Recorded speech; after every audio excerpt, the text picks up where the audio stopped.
Ya, sebelum kita lanjutkan perbincangan, kami hadirkan sejumlah informasi terlebih dahulu ini mengenai Wakil Ketua TKN Prabowo Gibran yang juga Menteri Investasi Bahlil Lahadalia menegaskan pertemuan Jokowi Mega masih mungkin terjadi. Bahlil juga merespon pernyataan dari Sekjen PDI Perjuangan Hasto Kristianto yang terkesan resisten dengan pertemuan Jokowi dan Mega yang akan terlaksana. Bahlil menyatakan pikiran Jokowi dan pikiran Mega tidak bisa disamakan dengan pikiran Hasto Kristianto. Pak Presiden Jokowi, Ibu Mega ini kan tokoh bangsa, ya kita lihat aja pasti mereka punya hati yang baik untuk negara, ya.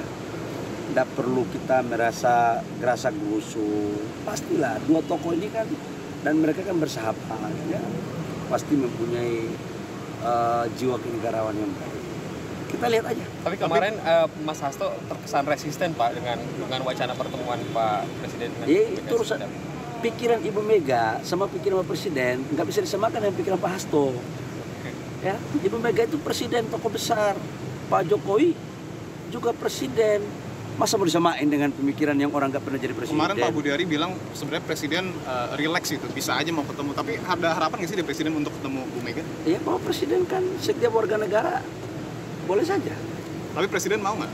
Loh, Pak Presiden itu jangankan Ibu Mega, yang lain pun nggak ada masalah kok. Tokoh-tokoh masyarakat aja ketemu boleh, nggak ada masalah. Mungkin ada yang menghalangi Pak untuk Bu Mega ketemu presiden atau sebaliknya presiden ketemu Bu Mega, ada yang menghalangi? Saya nggak tahu kalau dari Ibu Mega ya, tapi kalau dari presiden santai-santai saja, ada apa-apa. Dan saya yakin mereka pasti punya ada connect hati lah. Mungkin waktu yang tepat ya.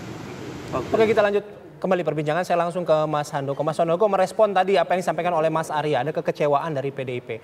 Dan selama ini kalau menurut Mas Arya sendiri yang bermasalah di antara Pak Jokowi dan Bu Mega ya bukan Bu Mega.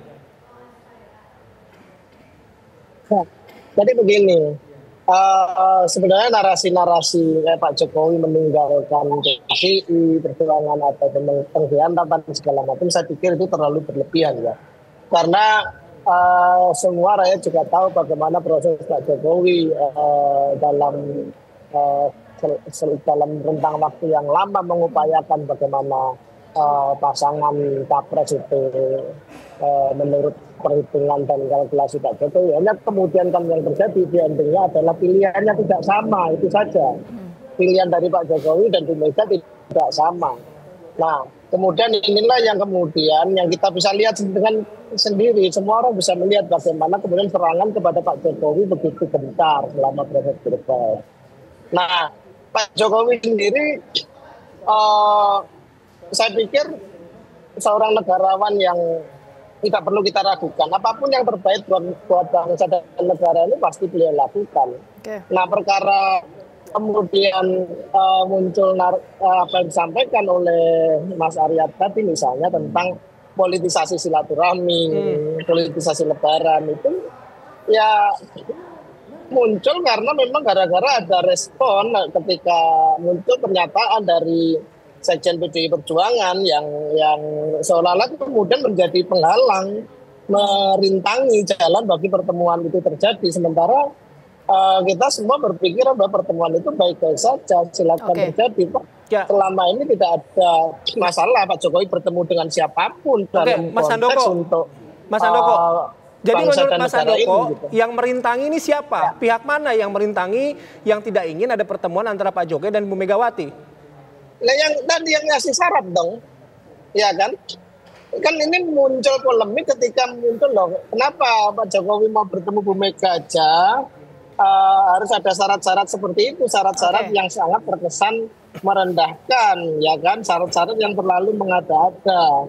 Itulah yang kemudian memantik polemik, ya kan? Padahal saya yakin, kami optimis bahwa Pak Jokowi dan Bu Mega ini dua orang negarawan yang kita punyai yang seluruh pikiran dan energinya dicurahkan untuk bangsa ini. Mungkin sekarang orang kemudian memikirkan bahwa momentum terbaik itu muncul di Lebaran kemarin, ya kan? Tapi momentum itu terlewatkan. Ya, kita berpikir positif saja, masih ada momentum berikutnya untuk kemudian sama-sama bertemu, bersilaturahmi, kemudian membahas bagaimana bangsa ini ke depan.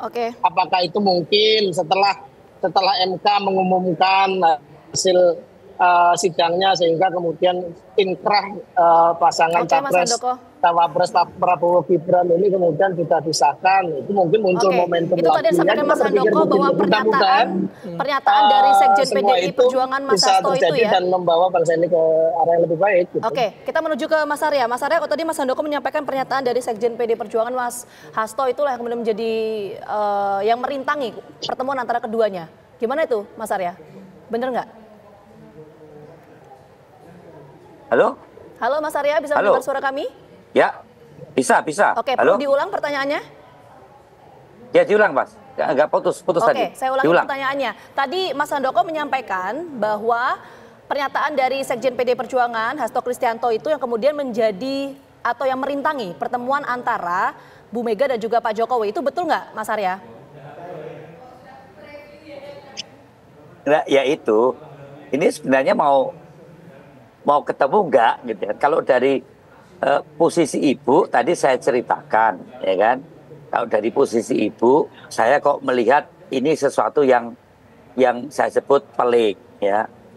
Karena kalau mau jujur, memang masalahnya dari awal tuh yang dari persepsi ibu, Pak Jokowi ya yang meninggalkan Ibu Mega atau PDI Perjuangan. Jangan sekarang di framing seolah-olah ibu kah yang justru sulit ditemui. Ini kan dibolak-balik, ya. Sampai pada kesan tadi ada yang namanya politisasi lebaran kayak atau politisasi silaturahmi kayak yang dikapitalisasi seolah-olah Ibu Mega tidak mau ketemu dan dapat political game. Nah, saya melihat bahwa bisa-bisa Pak Jokowi juga tidak ingin ketemu Bu Mega. Ya. Nah, soal pernyataan Mas Hasto itu gimana, Mas? Saja. Betul atau enggak? Singkat, Mas Dia Arya. akan menjawab pertanyaan, ya kan? Kalau Pak Jokowi memang mau ketemu, terus dengan cara-cara yang demikian di framing, apalagi dari para relawan juga mengatakan bahwa tidak ada masalah untuk Pak Jokowi ketemu Ibu Mega, yang cenderung itu justru membawa hal-hal yang apa ya, ketinggian hati untuk sebuah pertemuan.